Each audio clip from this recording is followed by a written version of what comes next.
বিরিয়ানি খেতে কিন্তু আমরা সবাই ভালোবাসি, সেটা চিকেন বিরিয়ানি হোক বা বিফ বিরিয়ানি হোক, মাটন বিরিয়ানি হোক। বিরিয়ানি কথাটাতে কেমন জানি একটা আভিজাত্য লুকিয়ে আছে। আর চিকেন দম বিরিয়ানি হলে তো আর কোনো কথাই নেই।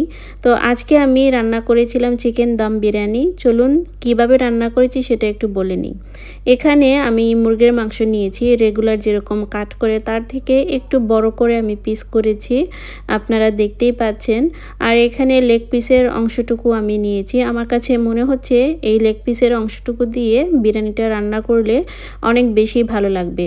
তো মুরগির মাংসটাকে আমি ভালো করে ধুয়ে নিয়েছি এবং পরিষ্কার করে নিয়েছি।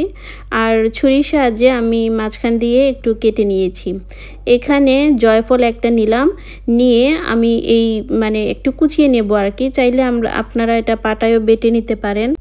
এখানে আমি জয়ফলের গুঁড়া দিয়ে দিলাম, আর এখানে জয়ত্রী দিব। জয়ত্রী চাইলে আপনারা কিন্তু পাটায়ও গুঁড়া করে দিতে পারেন, তো আমি হাত দিয়ে একটু চটকে দিলাম। আর এখানে হচ্ছে জিরা গুঁড়া দিব, ধনিয়া গুঁড়া দিব, কিন্তু মরিচের গুঁড়া দিব না, হলুদের গুঁড়া দিব না। দম বিরিয়ানিতে কিন্তু একটু জয়ফল বা জয়ত্রী এগুলার গ্রানটা একটু আমার ভালো লাগে, আমি আমার পার্সোনাল কথা বললাম। আর এখানে মশলাটা কিন্তু খুবই অল্প পরিমাণে যাবে, যেহেতু বিরিয়ানিতে এত মশলা কিন্তু ভালো লাগে না।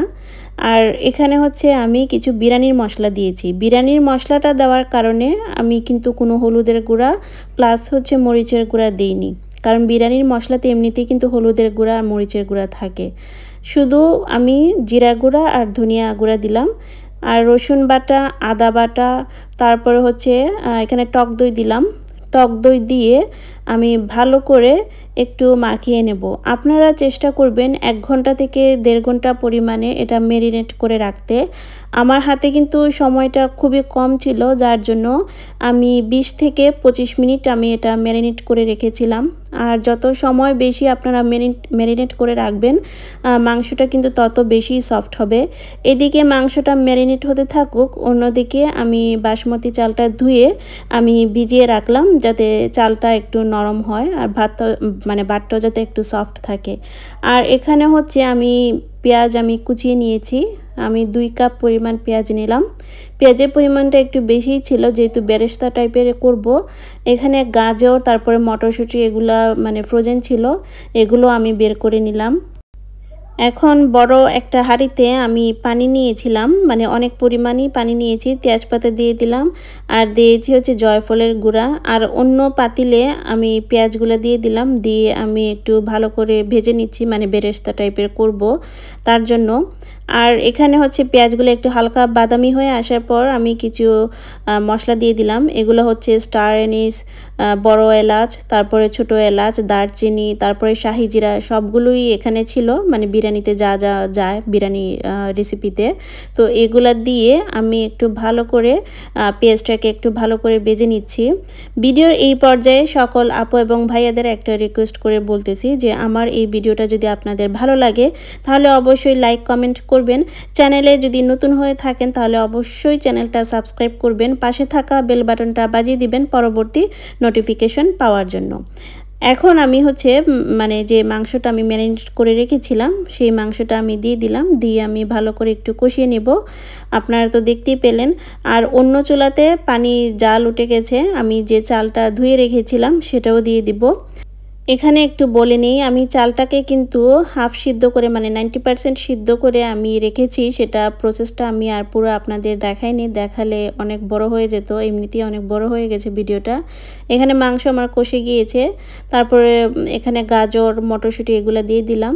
দেওয়ার পর যে চালটা আমি হাফ সিদ্ধ করে রেখেছিলাম 90%, সেটাও হচ্ছে আমি মাংসের উপরে দিয়ে দিব। দিয়ে আমি আলতো হাতে একটা 1 থেকে 2টা এরকম নাড়া করে দিব, কারণ মাংসের পিস তো অনেক বড় বড়, আর ভাতও যদি ভেঙে যায় তার জন্য আমি হালকা করে একটা নাড়াচাড়া দিয়ে আমি এখন দমে বসিয়ে দিব। আর বিরিয়ানিতে কিন্তু মোস্ট যেটা ফেভারিট এটা হচ্ছে আমাদের ঘি রেসিপিটা তো আমার চ্যানেলে আছে, চাইলেই কিন্তু আপনারা দেখে নিতে পারেন। ডাবল ক্রিম দিয়ে কিভাবে বাসায় আপনারা ঘি রেডি করবেন সেটার রেসিপি কিন্তু আমার চ্যানেলে দেওয়া আছে, চাইলে আপনারা দেখে নিতে পারেন। আর ঘির গ্রানটা এত সুন্দর ছিল বলার বাহিরে। আর এখন তো খাওয়ার পালা, আমি কি বলবো, মানে ঘি দেওয়াতে এত সুন্দর একটা গ্রান বেরিয়েছে বলার বাহিরে। আপনারা তো মানে খাওয়াতে পারিনি আপনাদের, আপনারা দেখি হয়তো বুঝতে পারছেন যে কতটা লোভনীয় হয়েছে আর কতটা সুন্দর হয়েছে। দম বিরিয়ানির কিন্তু একটা বৈশিষ্ট্য আছে, সেটা হচ্ছে আপনি যতক্ষণ মাংসটাকে ম্যারিনেট করে রাখবেন তত খেতে কিন্তু ততই বেশি মজা হবে। আমার হাতে সময় আজকে কম ছিল, তার জন্য মাংসটা আমি বেশিক্ষণ ম্যারিনেট করতে পারিনি, কিন্তু বিশ্বাস করেন আমার হাতের তৈরি ঘি দিয়ে আর বিরিয়ানিটা যখন রান্না করেছি এত মজা হয়েছিল।